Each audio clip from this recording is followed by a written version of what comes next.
All right, so Assalamu alaikum wa rahmatullahi wa barakatuh, everyone. Inshallah, today we've got some work to do, and I'm really excited about what we're going to be doing today because it actually touches a couple of very important topics.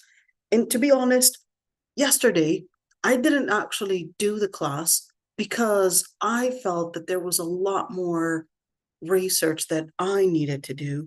So it's research on my end to because I didn't really come to the final answer on a couple important questions. So I'm going to lay out the questions and then we're going to see that research.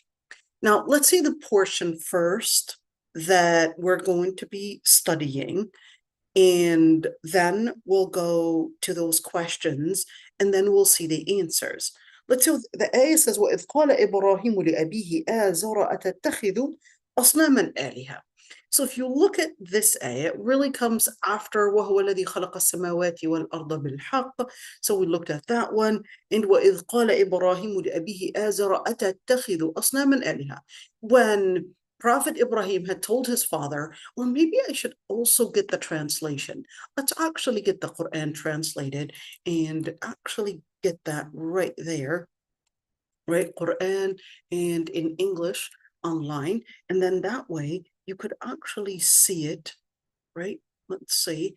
And that way I can, instead of me translating that one, because it actually falls with that piece of it. And let's see, want to make sure that you're also getting, okay, let's see. And what we're going to do is ayahs, let's see, so 74 all the way to 81. This is what we're hoping, okay? But there are a couple things to talk about, of course, in these ayat. And while it's opening, we're looking at the questions, is this the story of Prophet Ibrahim alayhi salam's journey to certainty, to faith? Or is this not Prophet Ibrahim's story to certainty, but his story to, let's say, reaching an argument, or at least laying out an argument with the people that were arguing with him, the disbelievers, and basically all of those that had debated Prophet Ibrahim? What is this really in? What is this really laying out? Okay, so that's why I thought it would be a good idea to really get some of that area and really see some of that. So what we're going to do, well, I don't want the translation. I mean, he did a good translation, but let's first go to, you know what, I'm going to go like this. And no, I don't want that one. And oops, what am I doing? Sorry, ladies. Should have actually prepared this one. Hold on. I want, let's see, clear Quran, easy to read. No, let's do this one. Okay. And then this one's probably going to give me Surah Al-An'am. Here we go. Whatever that is. Okay. I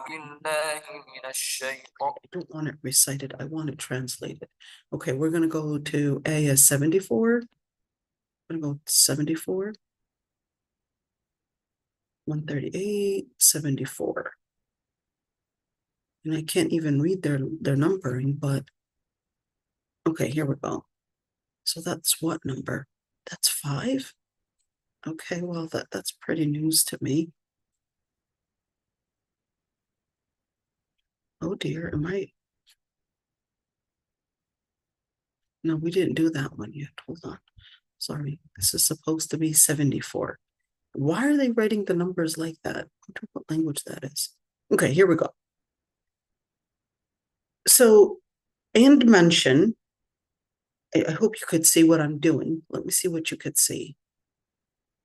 Okay, yes. So if we were to look at those ayat, I don't want to do the translation because I want you to see the translation yourself, and I'm trying to get to a number of different points. Let's say, and mention, O Muhammad, when Ibrahim said to his father, Azar, Do you take idols as deities? Indeed, I see you and your people to be in manifest error. Okay. وكذلك نري إبراهيم ملكوت السماوات والأرض وليكون من الموقنين.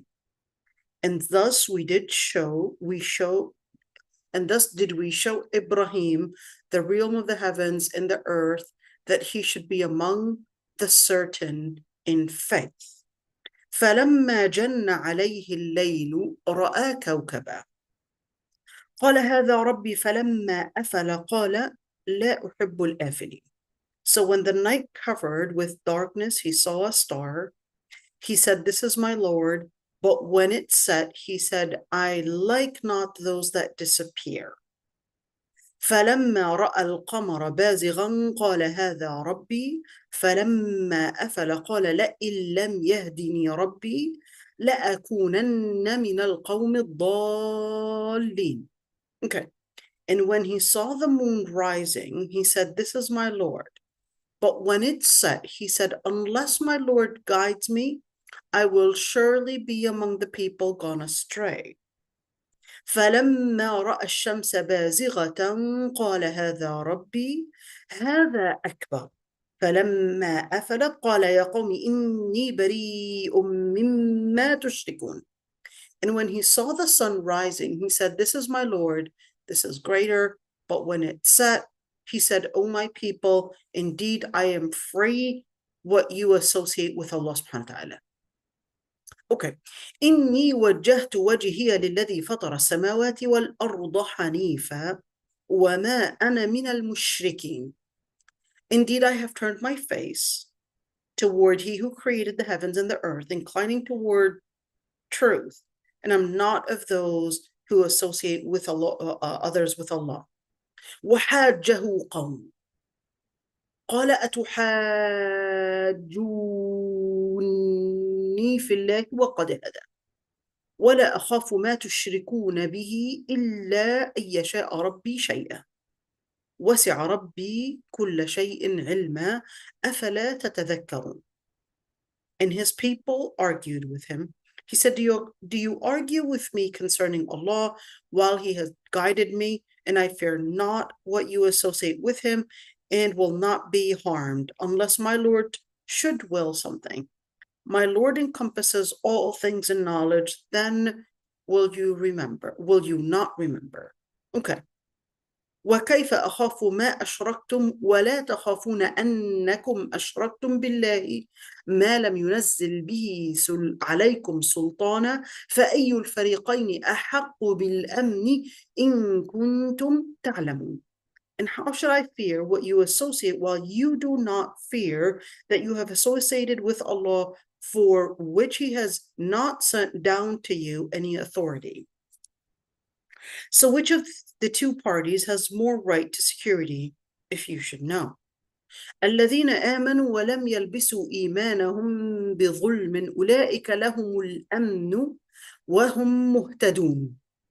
They who believe and do not mix their belief with injustice, those will have security and they are rightly guided. وتلك حجتنا آتيناها إبراهيم على قومه نرفع درجات من نشاء إن ربك حكيم عليم. And that our conclusive argument which we gave Ibrahim against his people. We raise by degrees whom we will. Indeed, your Lord is wise and knowing. So here's the thing. To be honest, when you read the surfaced recitation, you would actually come to, I would say, the English translation. And then the debate comes in my mind, at least it was yesterday. Was this a story of Prophet Ibrahim's journey to certainty and faith? Or was this not the story of Prophet Ibrahim, but the story of how Ibrahim alayhi salam was laying out the argument to the people? But it seems that in the beginning, that he wasn't very open about his faith. And later, when he was open about the truth about his faith, that's when he was opposed, he was persecuted, and certainly attacked even by his own father. But here's the thing.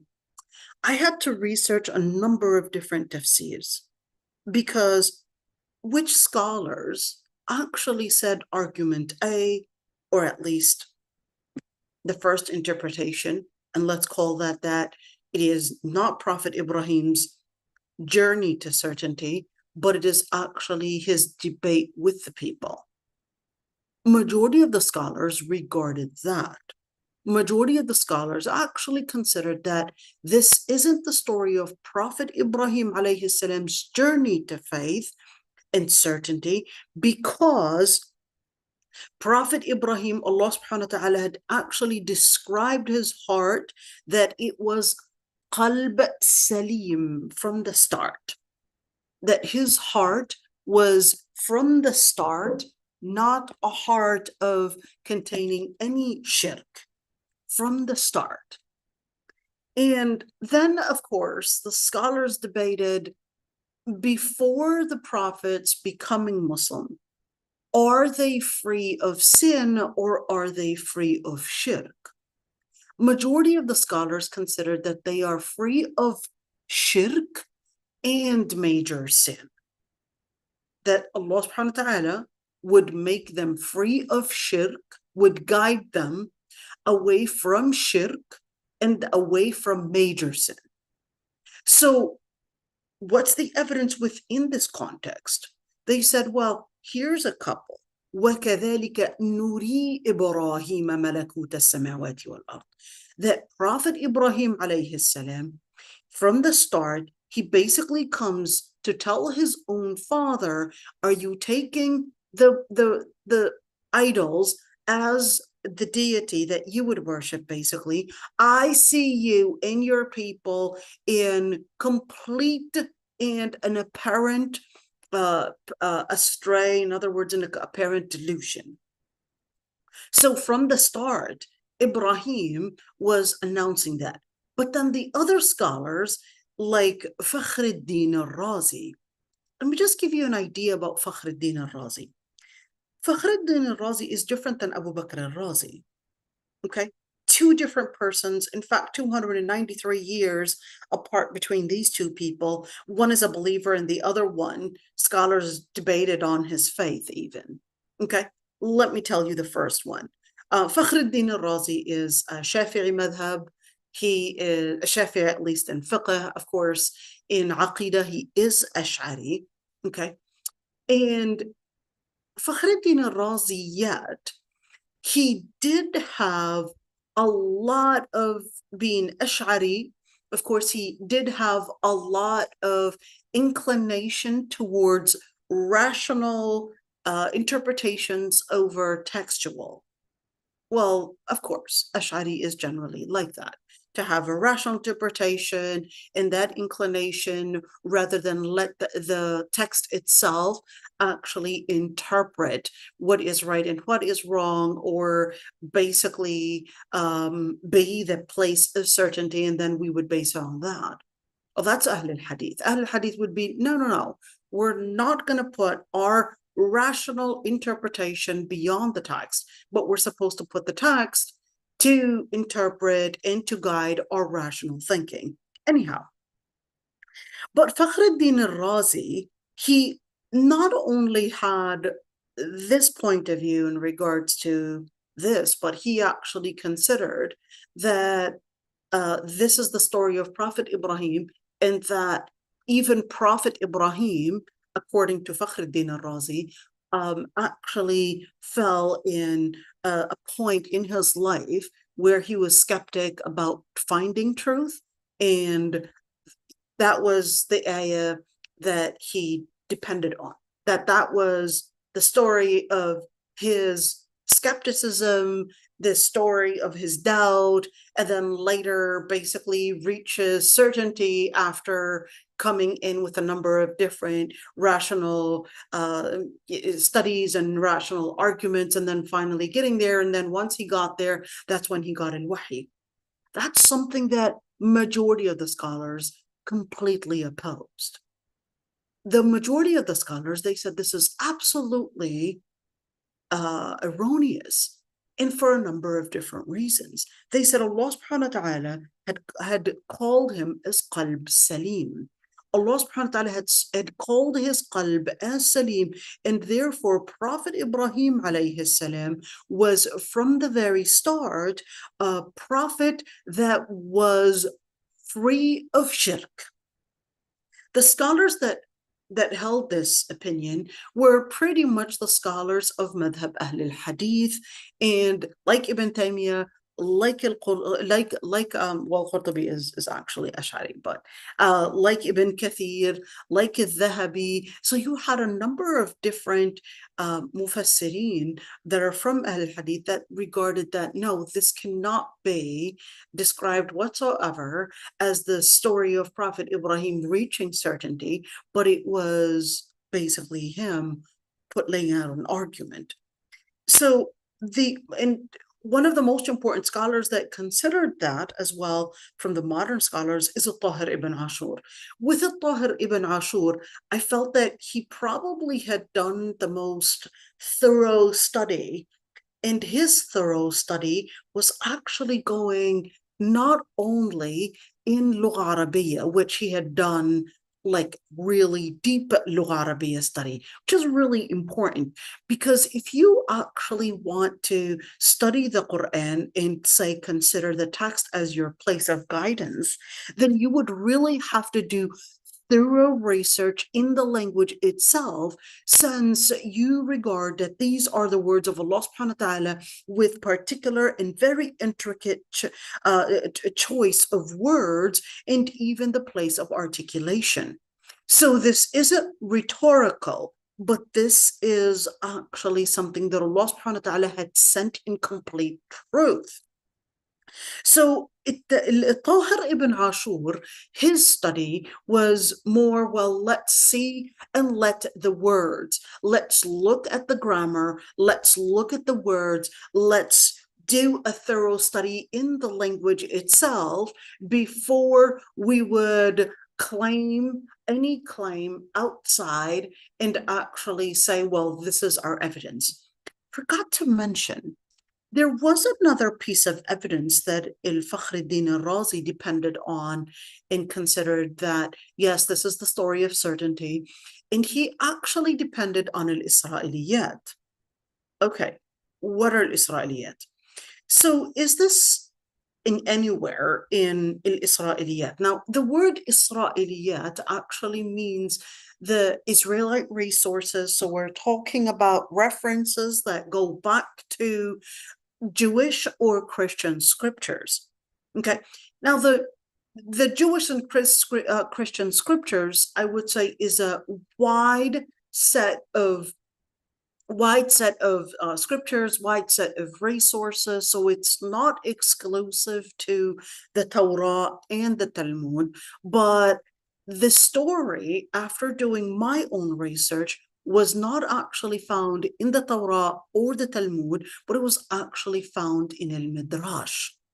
Now, the Midrash are pretty much, they're more of the interpretation, but they still contain some reports that were, one, maybe legends, maybe stories that were famous amongst the people of Bani Israel, etc. And then it was written, but al-Midrash, that particular Midrash that it was mentioned in, was actually not written until the 5th, 6th century AD.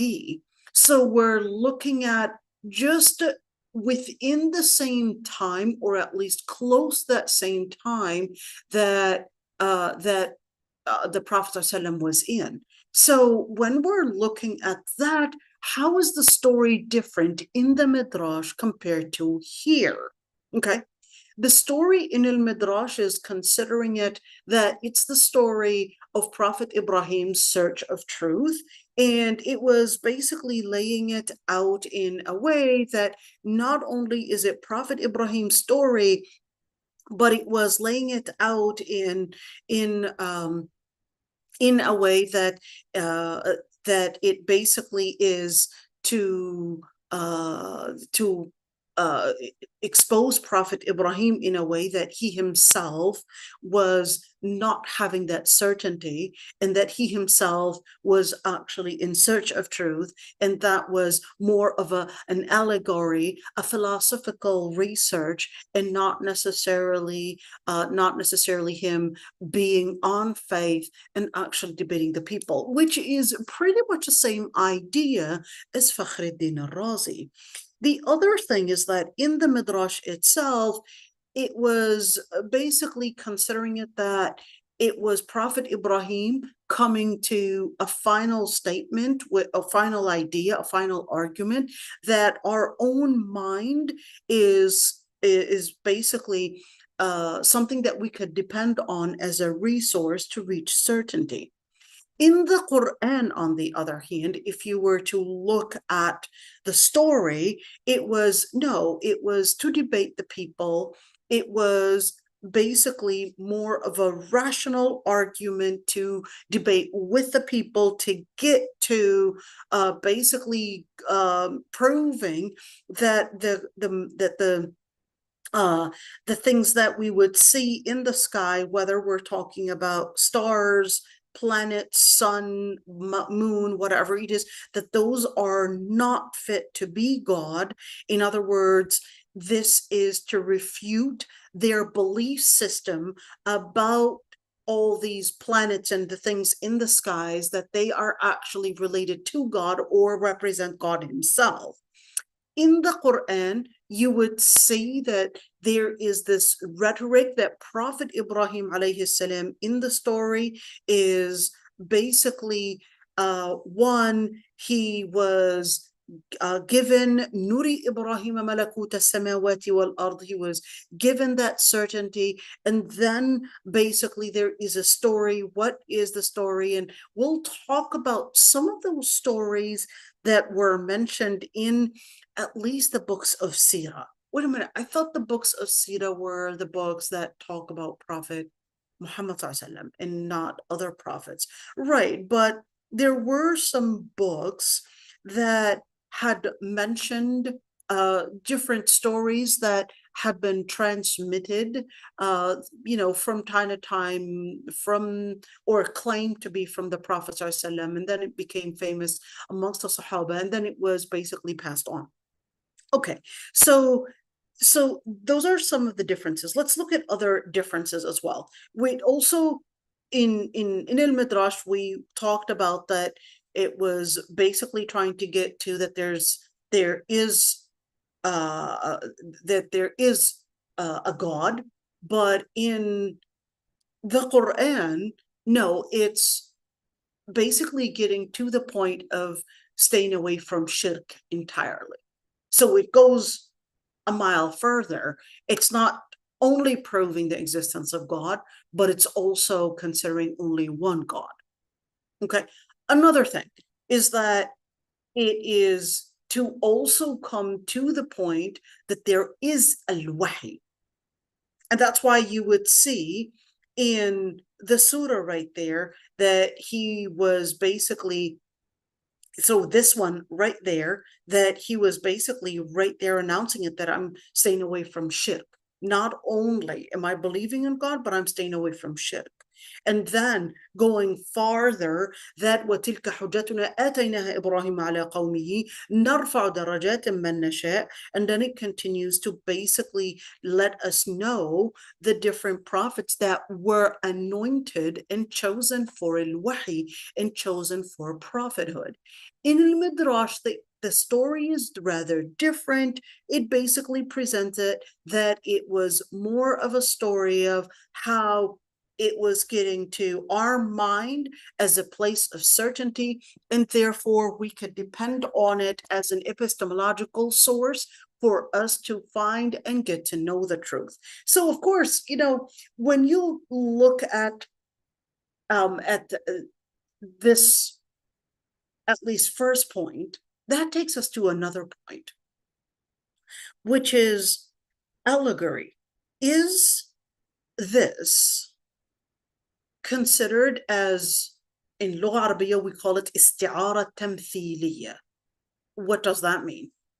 So when you look at isti'ara tamthiliya, or an allegory, is this a true story, or is this ayah, or these sets of ayat, basically laying it out as a story in order to help us get to a theme? Okay, and that's another debate between scholars. Is allegory something that is in the Quran or not? So is every allegory can be fiction, but not necessarily always dependent on fiction? Some allegory it doesn't have to be based on fiction. Some allegory is not based on fiction, but it's basically the idea itself.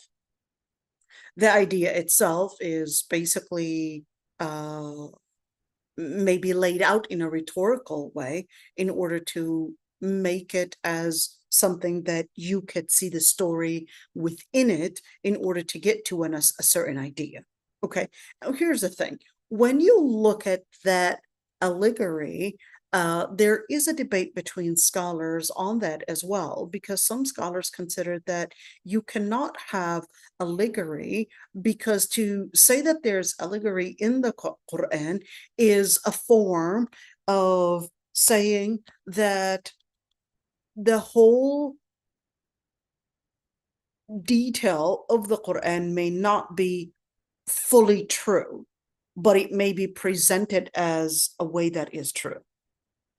All scholars agreed that that is absolutely not what is intended.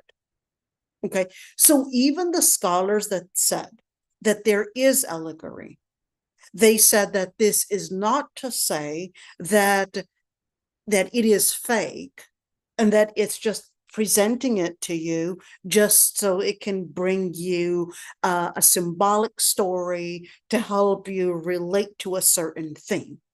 No scholar ever said whatsoever, even the scholars that adopted that allegory was something that is in the Quran, no scholar whatsoever said that it is basically like a part of a fake story, but just making it something entertaining, something symbolic for you to basically read, basically understand. That's kufr.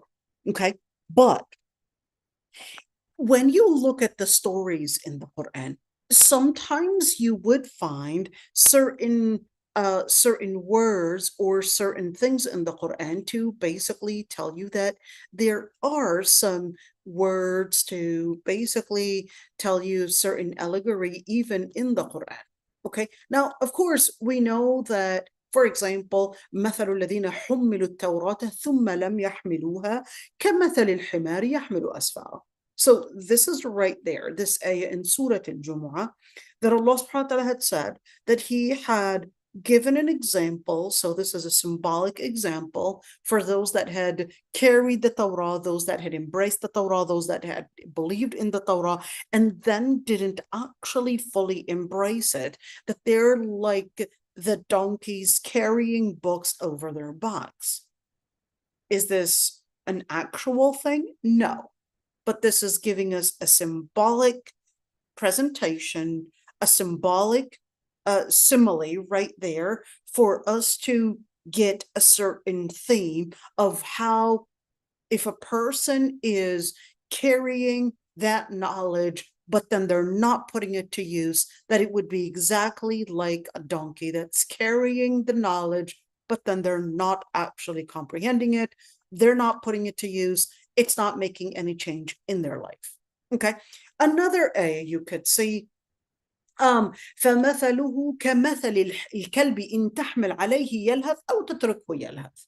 that there was an example of the mushrikeen, whether you would carry him or if you would put anything over his back, or whether you would leave him alone. At the end, he's just going to continue basically breathing in that way of leth, basically, because they are grasping for air. They don't breathe from their nose, but they breathe from their mouth. So they would basically continue to make this type of leth, this type of breathing in that form. In other words, it's giving us this presentation that the disbelievers, that they'll always be spewing this kind of these kind of arguments, spewing these hateful words, exactly like dogs, that they won't even recognize. They can't even hold the air inside. They'll be grasping it in that way, exactly like dogs. Of course, this is a derogatory statement.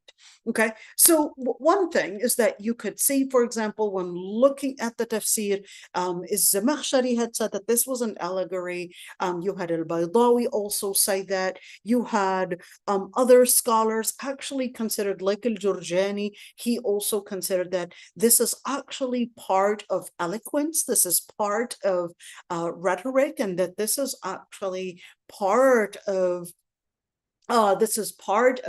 delivering a message in the most beautiful way. Same thing with Tahir ibn Ashur, my favorite mufassir, probably above all times. My favorite mufassir is definitely Tahrir wa Tanwir and Tahir ibn Ashur. Now, here's the thing. Other scholars, they considered that if you were to claim that there's an allegory, that's actually problematic, because that would, like I said, that would claim that that the words are rather philosophical, that this is not to be taken as verbatim, in a verbatim way. This isn't to be taken as literal, and that we would have to always be in search of the hidden meanings underneath, which is very common with Sufi mufassirin, with Sufis. This is very common to actually use these types in claiming that this is an allegory, that this is basically symbolic, and then they would say their own interpretation, say Fir'aun is America, and the people are basically, the Bani Israel are like the Palestinians, and then they, all of these different things. Like, wait a minute, how did you get to these kind of connections and these kind of symbolic interpretations? So this is actually very dangerous, because the second that you fall and you get yourself within this area that everything is symbolic, then what is going to be the border to make sure that this symbolic interpretation stays within the limitations, within the regulations, within the accuracy of what Quran had actually laid out? The second you are going to claim that this is symbolic, then you're going to use your own symbolic interpretation.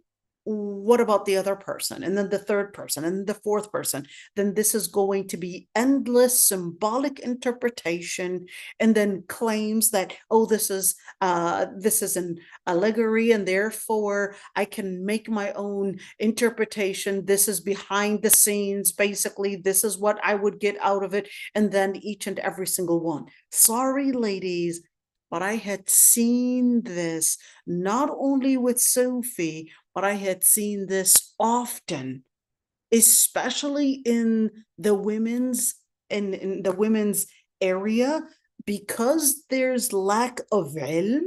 Many times they would use these kind of tafsir just within their own circle. How do you feel about this? What do you think about this? It basically comes from the idea that religion, which is universalism, that religion is all one, and it's all basically just how you feel about God, how you feel about the truth. You've got your interpretation of truth, and she has her interpretation of truth, and the other one, and therefore it actually comes from the whole postmodern culture that basically considers that there is no definition of truth, and therefore even religious texts cannot be interpreted with a limited interpretation, and that we could be, let's say, wide in allowing, since the death of the author, and of course this is kufr right there to say,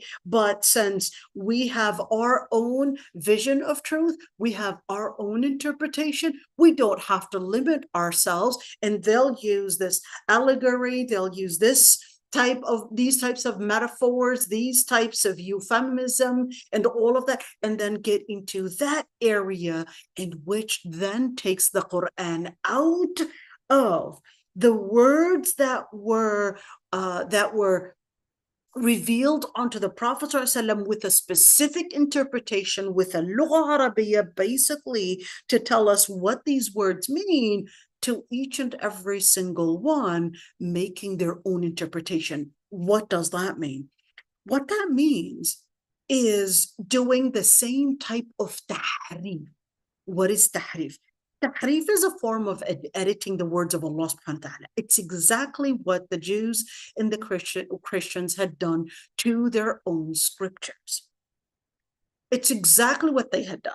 So you had the Jews creating, because of course the language is ancient, and then therefore not all words, they necessarily had a list of vocabulary and what they meant, etc. So then they had to create a new interpretation, a new translation. The Hebrew that is spoken today is not the Hebrew that was spoken in the Torah or the Talmud, so leaving a lot of the words really unknown in their interpretation and their translation. Okay, so that's one side.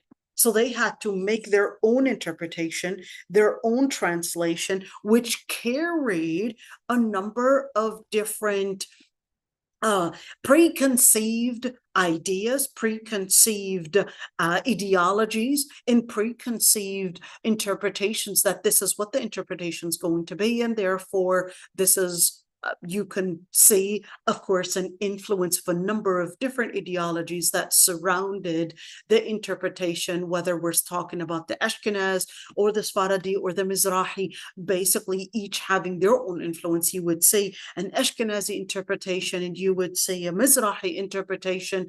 Basically, when you're looking at the Mizrahi interpretation, even the way they would read the Torah sounds completely different, even the way that they would articulate. Because the Mizrahi, you're looking at Yemeni Jews, you're looking at Iraqi Jews, you're looking at Syrian Jews.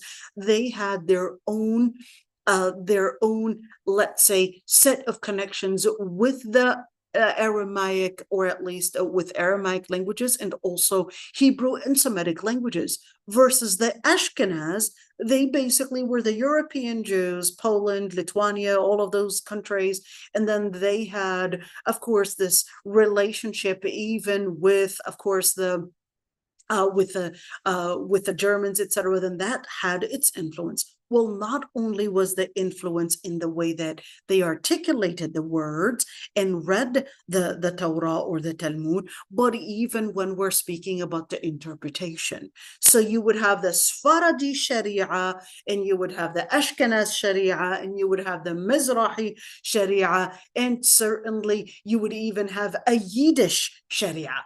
So, well, if we were to see, of course, how these shari'ahs, how they changed, well, they changed because the Ashkenaz was basically, of course, more closer to the Yiddish, the Germans, etc. Most of them were actually Jewish, those that had converted to Judaism in the 7th or 8th century. And then when you look at the Yemeni Jews, you could see a completely different culture, a completely different relationship, and you could definitely see the Sfaradi when you're talking about the influence probably from the Andalus, or probably the Tunisian or Moroccan influence, etc. You could definitely see the Sfaradi having their own. Now, here's the thing. If we're going to be doing the same, and by the way, the Christians the same way. The Christian the same way. Yes, they have over 5,000 manuscripts, but when you look at the 5,000 manuscripts, you could see that they would have the church basically choose the chosen text based on their already chosen idea of what God should say. So they will omit a certain text, or they might even change a certain text, or they might add a certain text. And of course, Bart Ehrman did a really good job in exposing all of that, so no need to do that. Okay, now here's one thing. When you compare all of that and you see historically how Allah subhanahu wa ta'ala had exposed the Jews in what they had done to their own scripture, it's pretty sad that we would see a lot of Muslims actually doing the same. Why?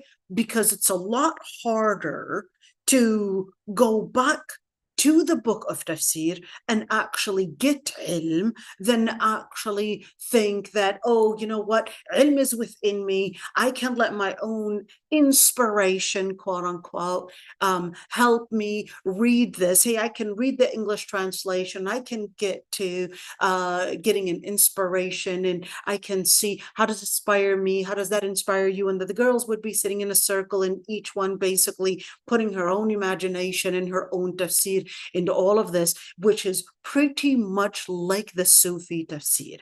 I know I prayed Sufism a couple of days ago, but there are certain things that we really have to be really careful about, because that's one area that is extremely dangerous within the Sufi world, is that when you would see the dependence on personal interpretation, personal feelings, personal inspiration, then we end up going away from the inspiration / al-wahi that was sent onto Muhammad ibn Abdullah to some inspiration which could be shaitani, that would probably be sent to you, so you would really need to be careful, or probably sent to this shaykh or that shaykh.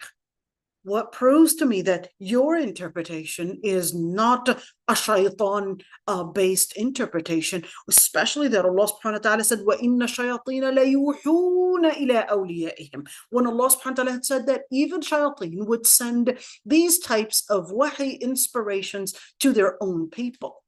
So therefore, you would say, of course, those that probably chose not to go through the path of seeking ilm, they would basically find it a lot easier to just sit in a class that we would call tadabbur, when in reality, it's actually not tadabbur as much as it is really just getting into our own inspiration and going into our own imagination, and then getting the text out of the context that it was revealed in, and getting the text out of the interpretation in the revelation that Allah subhanahu wa ta'ala revealed it in. So this is extremely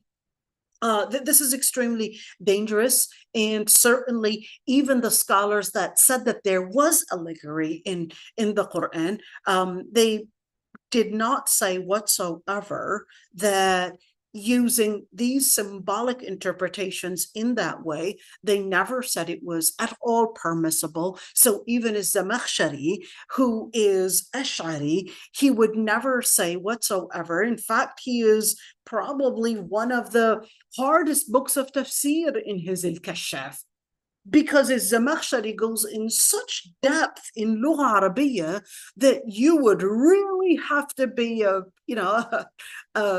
expert to even understand his consideration for Lugha Arabiya, to understand the tafsir itself, to understand the words of Allah subhanahu wa ta'ala using the lens, and I would say the magnifying glass that is based on Lugha Arabiya before he would make any tafsir. It was making sure that the ayat are speaking and not his own imagination or his own mind or his own induction to what that tafsir is going to mean. So even the scholars that had adopted the idea that there is allegory in the Quran, they considered that we don't go to the level of saying that yes, it's symbolic, therefore we can get into. No, they considered that it is limited to just the rhetoric within that ayah, but then we would stick to that one. Okay, but of course this is part of that debate, and of course, why were some of them basically taking this as a serious matter? Because they basically were worried that many will go out of hand in their interpretation, using whether euphemism or simile or figurative, or even the different types of rhetoric and the different types of eloquence, and considering it based on that, and then getting lost away from the actual interpretation. So you had, of course, we don't need to basically go in details with all of that one.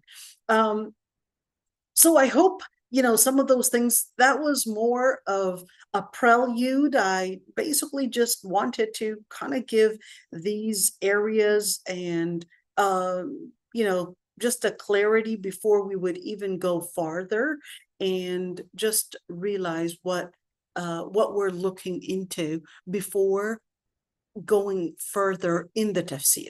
Okay, let's go back to the tafsir itself. So this is a long prelude that we basically got into. Okay, let's see what the ayat are saying. وَإِذْ قَالَ إِبْرَاهِيمُ لِأَبِيهِ آزَرَ أَتَتَّخِذُ أَصْنَامًا آلِهَةً. You know what I'm going to do first? Let me just delete all of this, okay? And then that way we can get a clean copy and take it one at a time. Okay, so وَإِذْ قَالَ إِبْرَاهِيمُ لِأَبِيهِ آزَرَ. So is Prophet Ibrahim, this ayah, it says وَإِذْ قَالَ. Okay, if it says وَإِذْ قَالَ, what is وَإِذْ? وَإِذْ means, do you remember, or recall. But the Prophet ﷺ wasn't actually aware of all of this information. So how is it telling him to remember, recall, or any of that? So this, in Lugha Arabiya, it doesn't necessarily mean to recall or remember, to mean something that you already have a note of, but it was somehow forgotten by you, and then now I'm bringing it back to your attention. No. وَإِذْ could also mean that this is something that you always, the story, you may not have known, but now I'm bringing it to your attention. I'm informing you of this story, and I'm also asking you to keep this story in mind. What does that mean? When you say وَإِذْ, it's asking you to keep the story in mind, and at the same time, it's basically connecting it with a previous note. How is it, and what is the previous note that it's actually connecting us with? This one. وَكَذَّبَ بِهِ قَوْمُكَ وَهُوَ الْحَقُّ قُلْ لَسْتُ عَلَيْكُمْ بِوَكِيلٍ. Remember, the Quran is a coherent book. All the ayat are related to one another. So when it said, وَكَذَّبَ بِهِ قَوْمُكَ, and your people had denied the revelation, when it is the truth, tell them that you're not basically a person that is going to be advocating for them. You're not going to be held accountable on their behalf. In other words, they have to take accountability, and you're not going to be accountable on their behalf.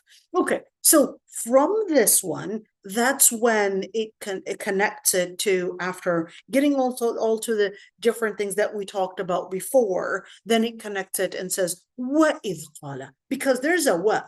Okay, where's the beginning of that sentence? What is this sentence? Let's say completing or at least continuing to which sentence.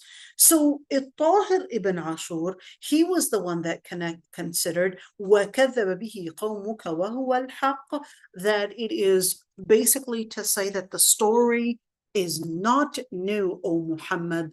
This is the story that happened before, when other nations had basically denied the revelation. And here's a story that is very similar to your story, when Prophet Ibrahim alayhi salam had come to his own father and telling him, أَتَتَّخِذُ أَصْنَامًا آلِهَةً, do you take the idols as gods?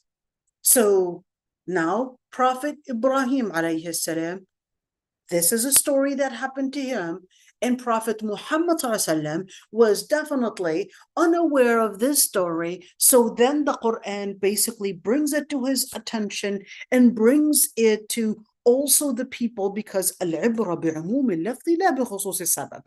This isn't just directed at Muhammad ibn Abdullah but this is directed at us as well, to learn the lesson. To learn the lesson in one, in doing da'wah, in how we should do dawah, how we should always expect an opposition, and how we should also expect that this opposition may sometimes go brutal, or may sometimes go, let's say, out of hand, and we get into even our own families objecting us, maybe fighting us, maybe isolating us, maybe boycotting us, and maybe even persecuting us without us realizing. Okay, and certainly the story continues to let the Prophet basically know, and also the Sahaba, to know how the story of da'wah basically started way before Muhammad ibn Abdullah, and it dates back to a very far time in history, to the beginning of life. Prophet Adam alayhi salam, continuing till Prophet Nuh. The stories then continue to tell us the story is pretty much identical in the themes, in the way it unfolds, but here are certain lessons to learn on how to be steadfast, how to be strong, how to be determined, how to use different methods for da'wah, and number 5, how to recognize that the story and the ones that you would take as an example are basically the Anbiya, the Salihin, and certainly as Muslims and as people, we always look for examples. We always look for role models. Okay, let's see. When Ibrahim alayhi salam told his father Azar, now here's one thing. Is his father, is that the name of his father, or is his father's name Azar? That's the only kafir that Allah subhanahu wa ta'ala actually mentioned his name. Now, scholars actually debated whether Azar is his name, or whether that's the city that he comes from, or whether that was Prophet Ibrahim alayhi salam basically talking to his father, and Allah subhanahu wa ta'ala calls him that he was Azar to actually mean a wrongdoer. But then that debate, okay, that debate is actually a very long debate. And majority of the scholars actually consider that that's his actual name. Now, certainly, we don't have any archaeological facts, or at least artifacts, okay, archaeological artifacts that tell us about Prophet Ibrahim or any of that. What we have is basically what the majority of that culture, that group of people, civilizations, whatever it is. And just like when we're looking at the Babylons and the different sculptures in Iraq, basically, because Prophet Ibrahim alayhi salam was in Mesopotamia and in Iraq and all of that. Okay. So Prophet Ibrahim alayhi salam was there, and people were in two different kinds of faith. Some people were worshiping the stars, the moon, and just different things in the sky, in space, and then they would create certain gods to resemble, certain idols to basically resemble the powers that they had considered that the things in space basically had the power to control their life and control their future and control their history. So they basically considered that as their aqidah. So that was the common religion at the time. Okay. But that wasn't the only religion. So would we call that as idol worship, or do we consider that as more of the type of aqidah that doesn't worship idols, but basically worships the planets and things in the sky and considers that those are the things that resemble that? But here's the thing. They did have their own worship towards certain things in the sky, but they also had created or made different sculptures and idols to basically resemble that faith. So that's what we could see in the archaeological artifacts. But we don't have anything in those archaeological artifacts basically telling us of Prophet Ibrahim or anything of that note. Why don't we? Because they didn't regard him of anything. And you need to remember that the ones to write history are the ones that were in power.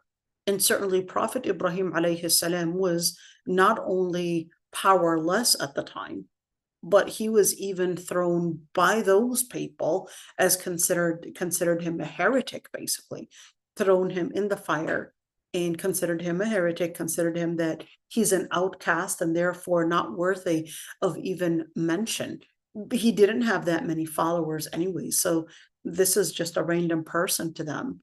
And basically the ones to write the note of all these different artifacts or the things that you would see perhaps on the maybe whether it's calligraphy or probably in the artifacts or probably these things that you might find in probably carved on stones or carved on these different areas. That's basically written by the ones in power.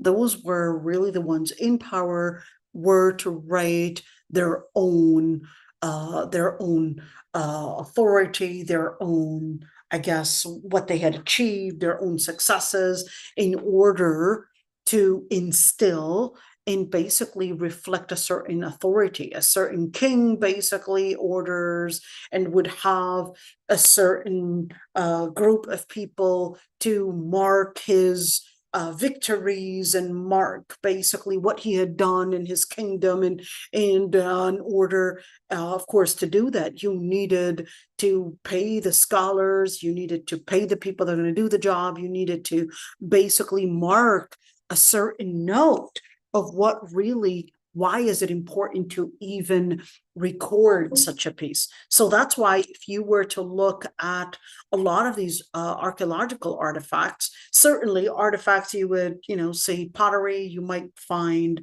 maybe pieces of different things. My brother's an archaeologist himself, studied archaeology at the Hebrew University.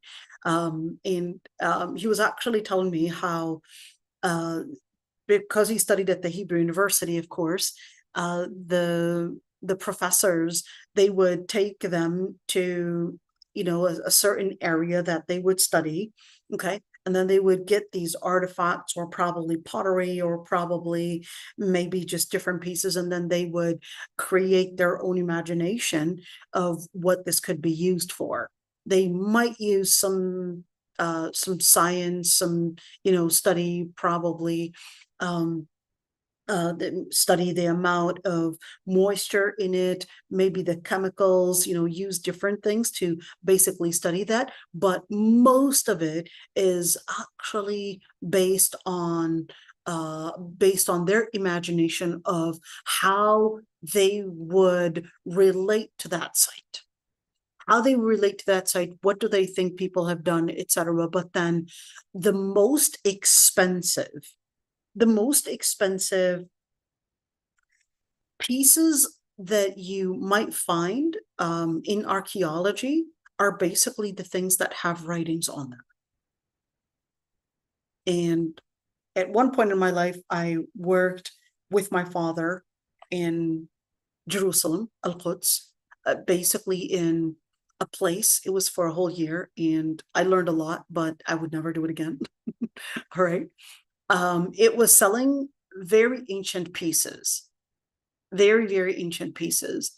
And then all of a sudden, during the invasion on Iraq, we had a number of different pieces that were actually, we would know, being in that business, you would know, and you would get all these books because you needed to know what you have, because you can have a piece that might be $500,000 and you might end up selling it for $2,000. Okay, so you need to know this information in order to make sure you know the valuable items that you had. And during the invasion on Iraq, we actually had a lot of people come in, which definitely were thieves, but sell or attempt to sell a number of different important artifacts that were coming from the Babylonian civilization in Mesopotamia. And of course, it basically was coming during the time that it was during the time of the invasion on Iraq. Okay. And Allah al-Musta'an, but at the end is that I would just let you know that the writing and how to do that decoding and how to figure out what that writing is saying is extremely important, because that's another field on its own. How do we get there? How do we understand what is being said? Okay, if you were to look at same thing, the Egyptian Fara'ina and the Egyptian calligraphy, you might ask, well, why isn't there any note about Prophet Musa alayhi salam? Why isn't there any note? It's quite interesting. Why isn't there any note about Asia? Well, there is one note about Asia, and it was part of the calligraphy that they would write about the queens that had been married to the pharaoh, and then they would basically write what happened to them, so kind of like a biography. But then one of those queens, she was mentioned in early writings, but then all of a sudden it was completely diminished. Well, let me use a better wording. Then later, no word of how she died or what happened to her was later mentioned, which would basically let us know that there was an assassination, that she was actually assassinated, and that later, of course, this would explain to us, when the Prophet ﷺ had told us about Asia. Okay, now just not having these notes within a number of different things that you might find, whether in Iraq or probably in Egypt, it does not mean it didn't exist. It doesn't mean it didn't exist. It doesn't mean that these prophets didn't exist. It just basically is coming from the idea that those civilizations did not see them worthy of mention. It didn't. Just like when you look at the different notes, for example, you would find in the Egyptian calligraphy, it would just say, this is the end of the Israelites. That's it. But it didn't actually say of anything about them because they were used as slaves. So why are you going to give them any mention? Why are you going to give them of any consideration? Okay, now going back to the word Azar. Why was I even mentioning all of that? Do we have anything to prove that his name was Azar, or what really is Azar, and where is this word coming from? Let's go in details. So المفسرين or al-Qurtubi said, well, the scholars actually went in details, and Abu Bakr al-Juwayni, he basically had mentioned that there is no differences of opinions between people, meaning scholars, that Prophet Ibrahim's father's name is Terah. Wait a minute. Terah? So how come this is saying Azar? Okay, let me explain a couple things here. Number one is that in the Quran, it will and it might use, just like, for example, when we look at the hadith did consider that the one to blow in the horn is Israfil. In the Jewish and Christian scriptures, and I don't mean the Torah necessarily, but I would say Jewish, Talmud, Midrash, etc., and Mishnah, and whatever it is, that there are certain notes that, yes, there is going to be a horn that is going to be blown in order to start the resurrection, etc. But according to the Jewish scripture, it's going to be Mikael and not Israfil, okay, which is Michael, okay, an angel named Mikael or Michael, okay. But in the hadith that are authentic, it's going to be Israfil, okay. Same thing if you were to look at, according to the Jewish scripture, that Prophet Ibrahim's father is actually named Terah and not Azar. Now, according to the Quran, لِأَبِيهِ Azara, but is this his name, or is this the idol that he worshipped, was known to worshiping, or is this the city that he comes from?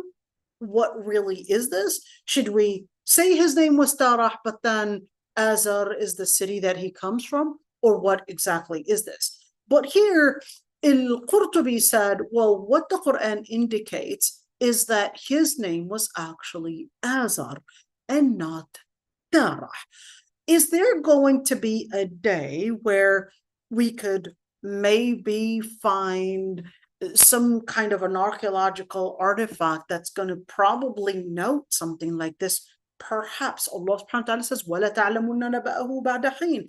Maybe we don't. Do we have one now? The answer is no. We don't have one now. Okay, so let's just see what the different scholars had basically noted in regards to the name Azar before we get into other details. Let's see. The first note basically said Azar just means a person that is rebuked, a person that it's, in other words, it's a derogatory word. That's what the first Mufassirin had said.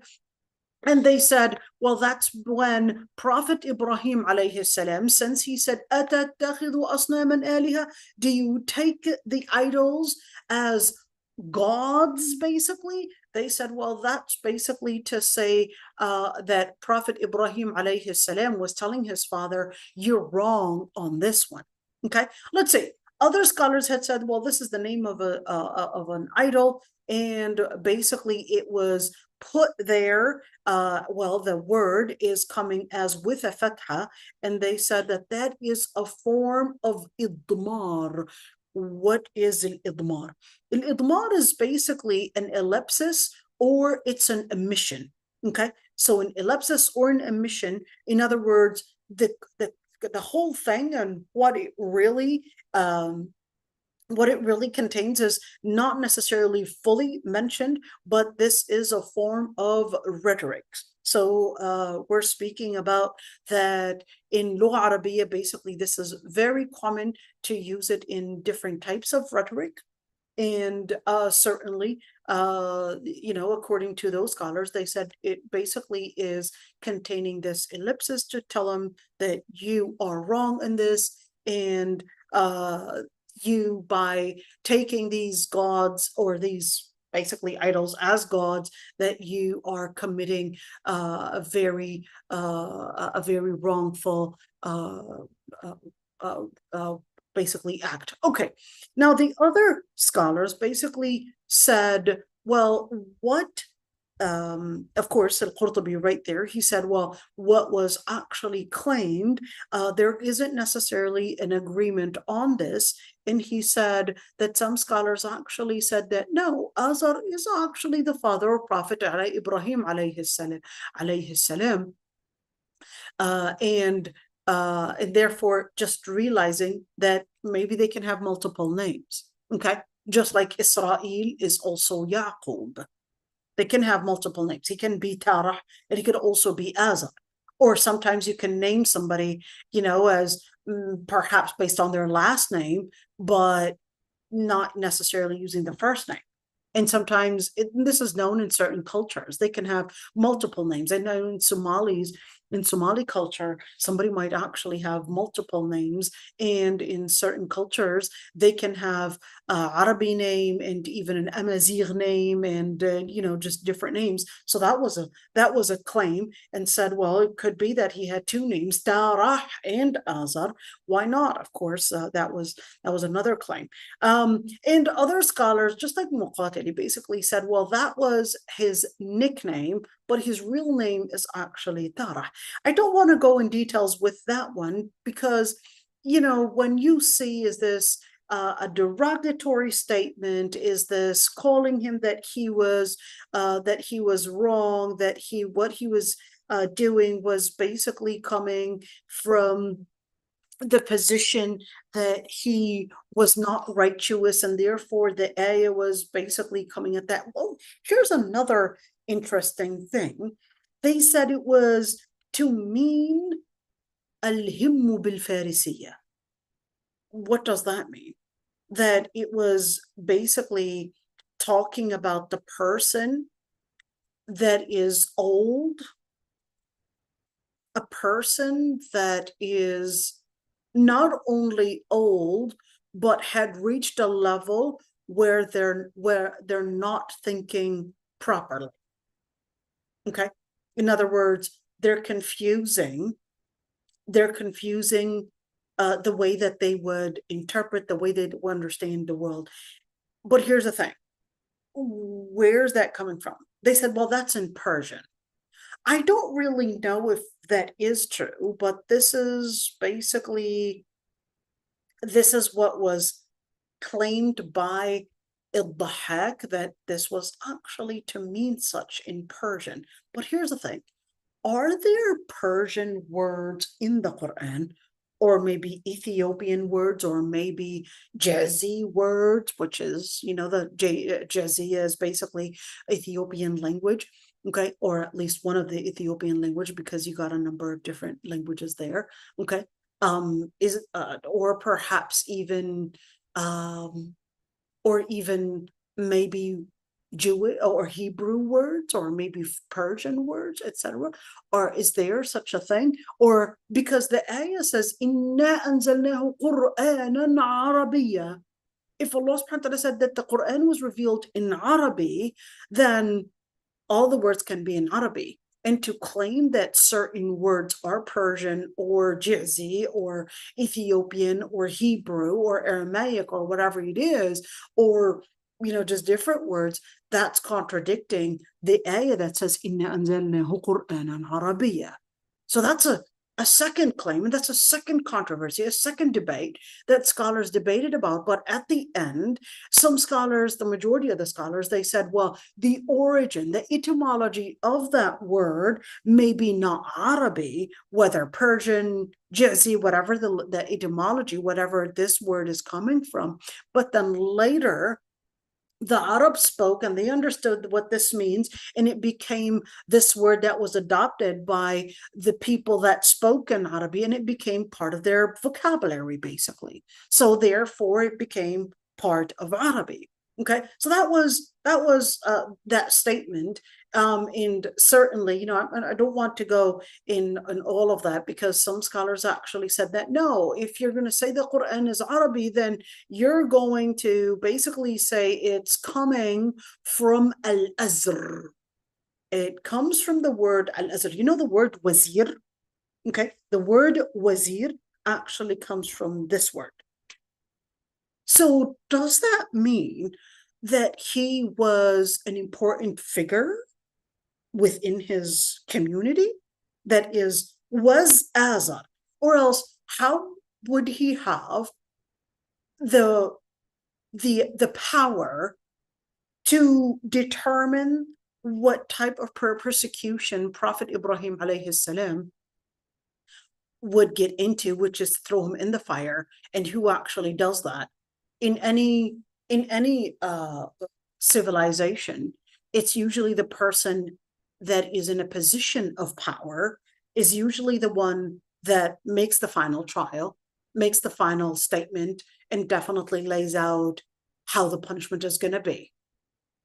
But someone might argue that, well, not necessarily in certain cultures / civilizations, you can have the father basically determine the death or even the life of a child, just like during the time of Prophet Muhammad ﷺ, the father was going to basically make a draw, and he was going to sacrifice his son Abdullah, literally kill him for the gods.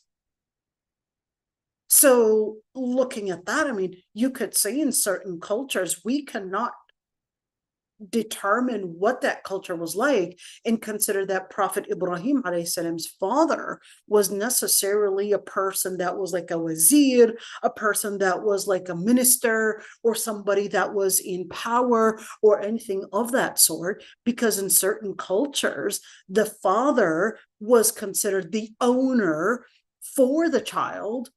It was basically the master, the owner, and basically had the power to determine the life or the death of that child. And certainly, if it was going to be presented for the god, then definitely you had certain cultures that considered that that was a noble act. So that was another thing that Ibn Faris had considered. Ibn Faris considered that no, was actually a person of power, and his name actually comes from a place of power, to let us know that he, just like the word Fir'aun was not his name, but Fir'aun was actually the position of that king and what it was called.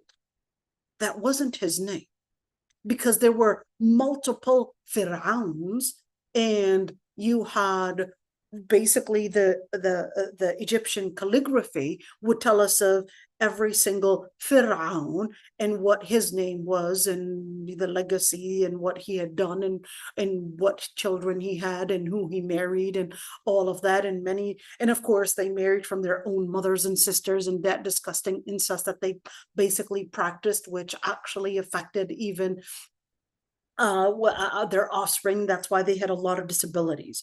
Anyhow, one thing is that there's one thing in Lugha Arabiya, it's basically to do taqdeem and ta'khir. What does that mean?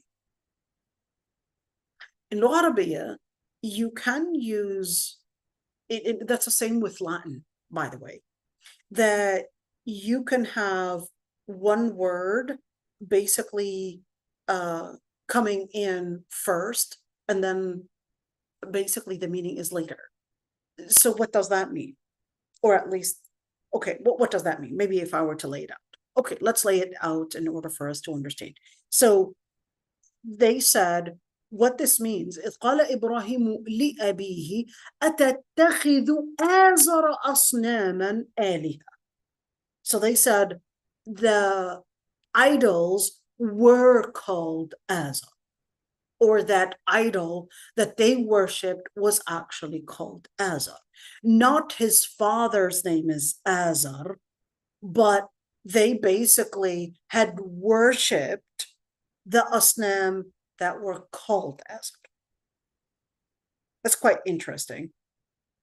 And here al-Qurtubi comments on that one, and he said, well, that would actually mean Azaru, not Azara, because then it would be in that situation, the grammar of it would basically, al-Lugha Arabiya is very intricate. It ain't easy.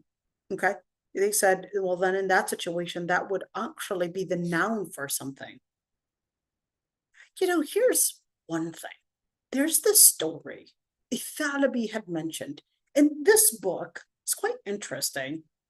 I don't know why on earth this. Let me tell you about this book. So this book was written by Thalabi. At one point, I was obsessed with reading this book, and I was like, man, this is a masterpiece. And it was in our library, at the university that I studied in when I was an undergrad.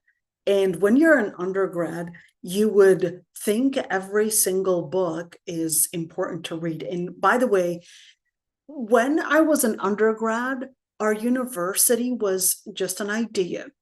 Our university, which is Kulliyat al-Dawah Usul al-Din, there were a number of different agendas to eliminate, to isolate, and to end Kulliyat al-Sharia.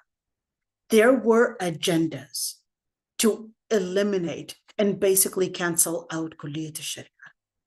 Sharia institutions in Islamic studies is unfortunately targeted even by the Muslims themselves. Wallahi, when I wanted to study Sharia, I had relatives of mine that I had never seen before actually come to my father and say, since she's an A student, let her go to medical school, not go and study Sharia.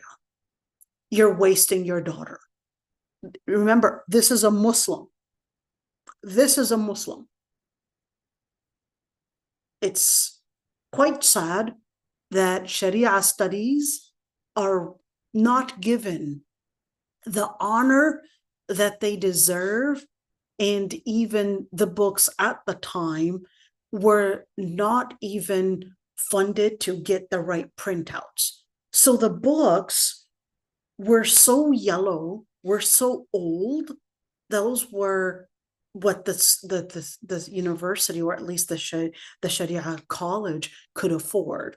So we were going through these old books, and they had a special smell. Well, the smell was smelling rather, what do we call that? Mildew? But when it's on books, it smells good. I don't know why. This is weird, but yeah, it smelled like rotten things.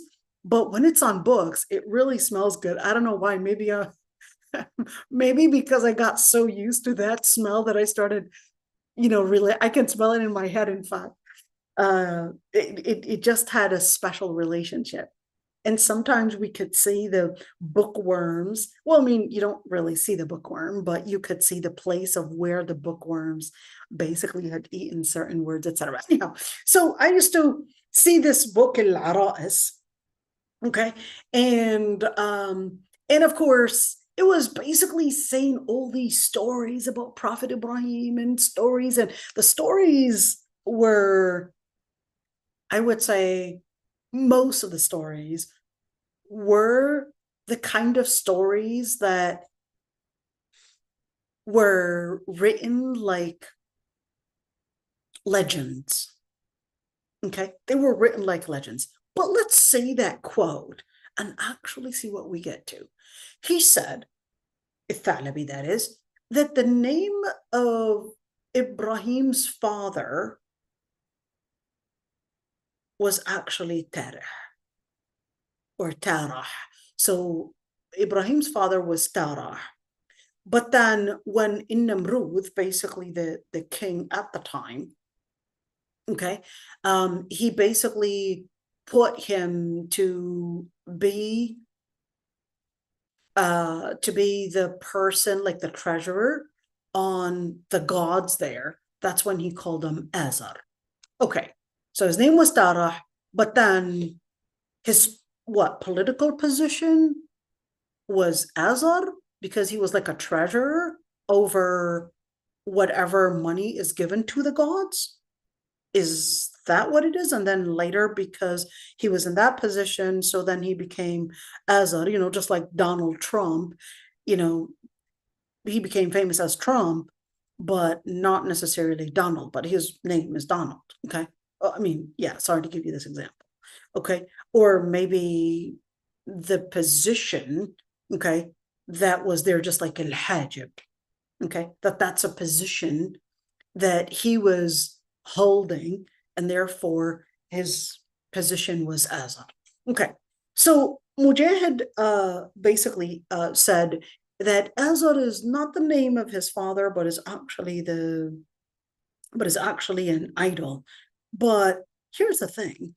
There's actually an interesting story. I'm going to get to that story. I can't believe I missed out. We're going to get to that story because I want to remember this piece of it in Thalabi and al-Ara'is. He did actually mention a very interesting story that Prophet Ibrahim alayhi salam was born. Maybe I could find it really quick, but let me see if I can find it really quick. Oh dear. Maybe once we get to it. Okay, here it is. This is the story. Okay. So this is the story that when Prophet Ibrahim was born, okay, he was born in some kind of cave. And then Prophet Ibrahim would be licking on his fingers, and there would be honey on his fingers. But then in Namrud, who was the king, he basically had seen a dream, and it was interpreted for him that this child, it was going to be the person to eliminate and basically defeat his kingdom, and that there's this child that's going to defeat his kingdom, and then in order to not get a child to defeat his kingdom, okay, he basically ordered that men and women would be isolated, and therefore he basically, it was said that he had killed every single newborn male. Kind of like the story of Prophet Musa, right? And then Azar was one of these people that was close to this king. And one day he was sent to basically on a mission, but then he basically gets intimate with his wife, and his wife basically gets Ibrahim. Okay.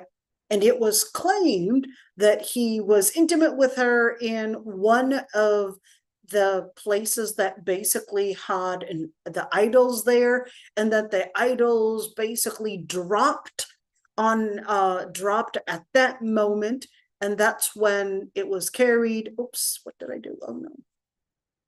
Then it was basically carried when Prophet Ibrahim alayhi salam was born, and Prophet Ibrahim alayhi salam, they basically, I guess, dug like a little ditch for him in the ground, and then they basically put him in this place to keep him away from all these different animals from attacking him.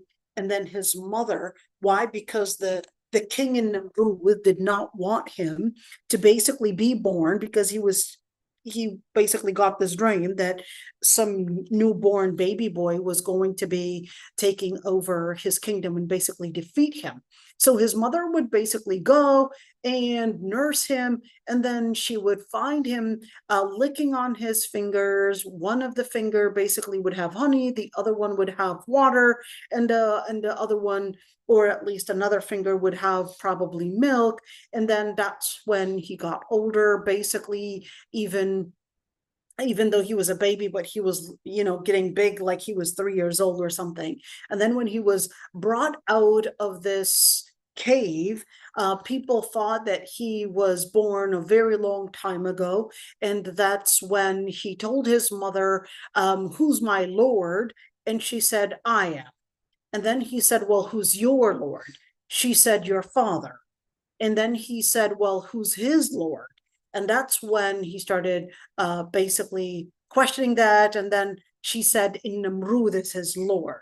And then he said, well, who's his Lord? So then she slapped him because she saw where this was going. And she felt that that was going to basically lead the king to recognize that this is possibly the child that is going to defeat his kingdom. Okay, so here's the thing.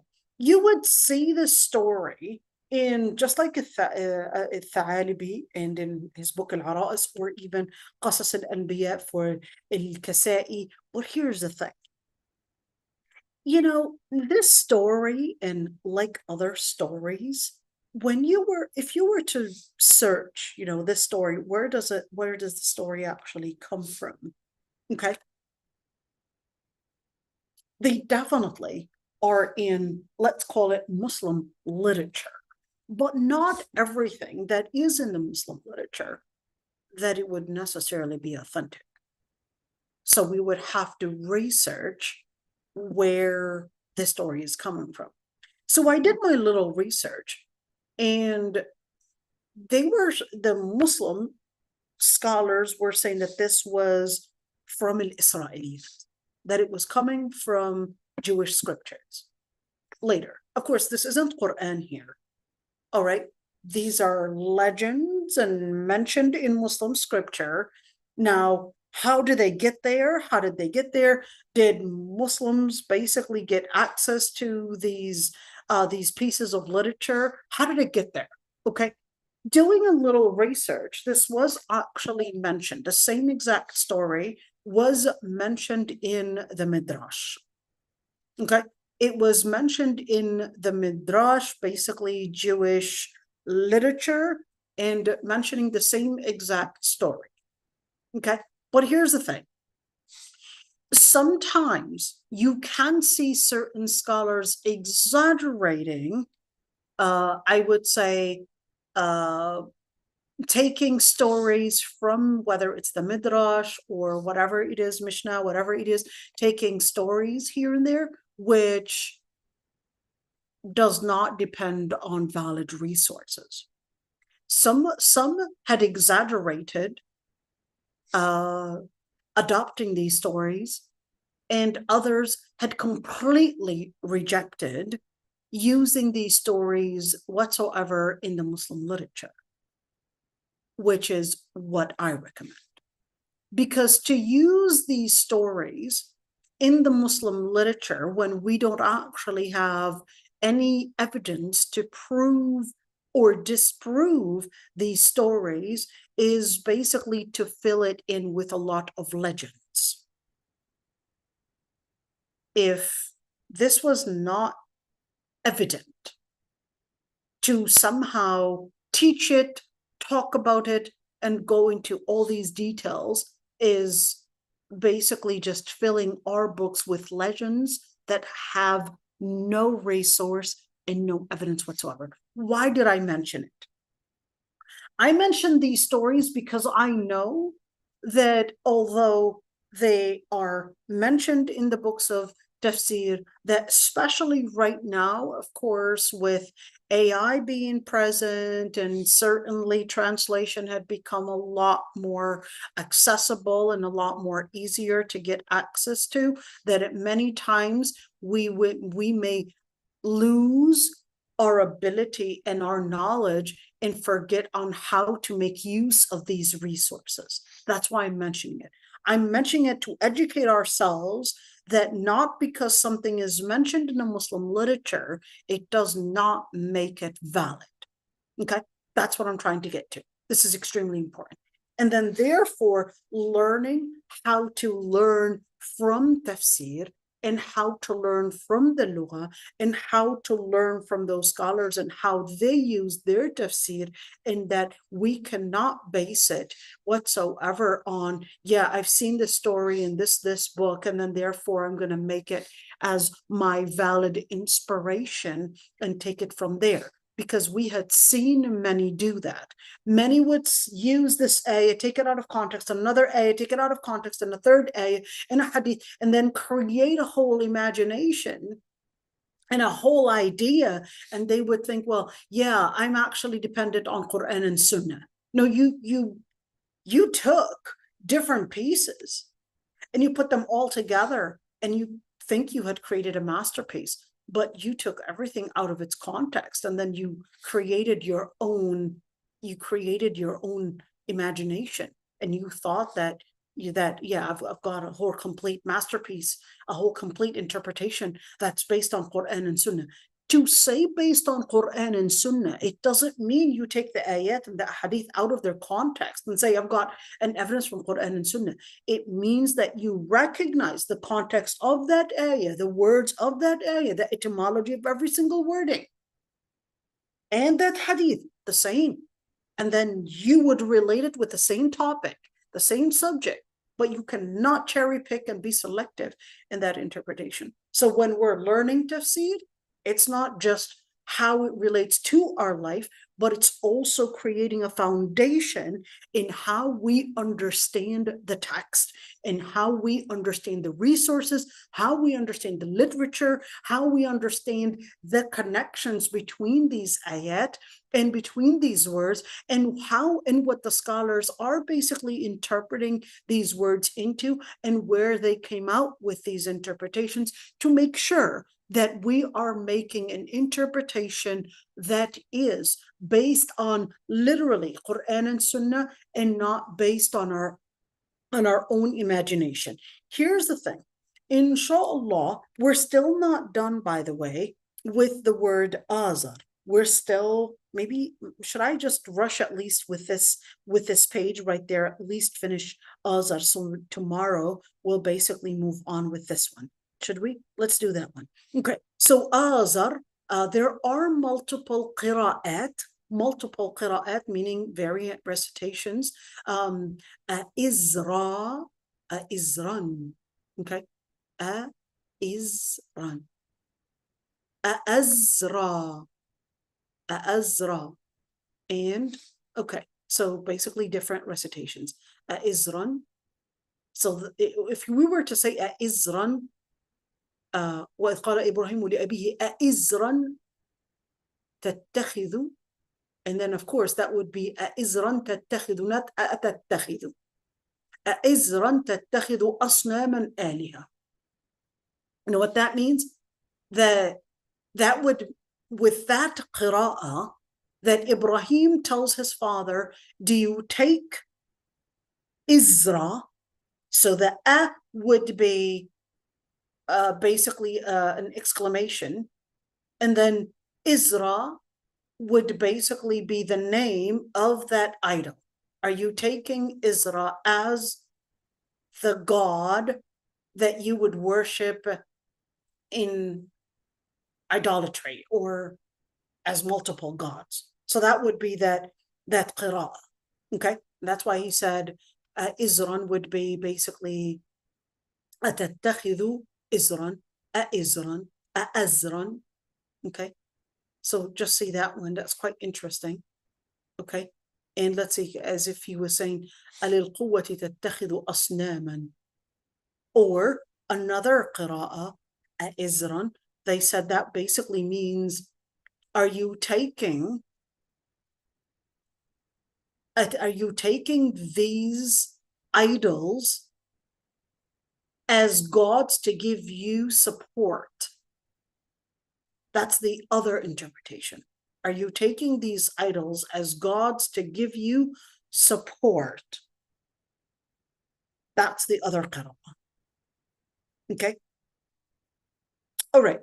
So let's see the other qira'ah. Azaru. Ya azaru.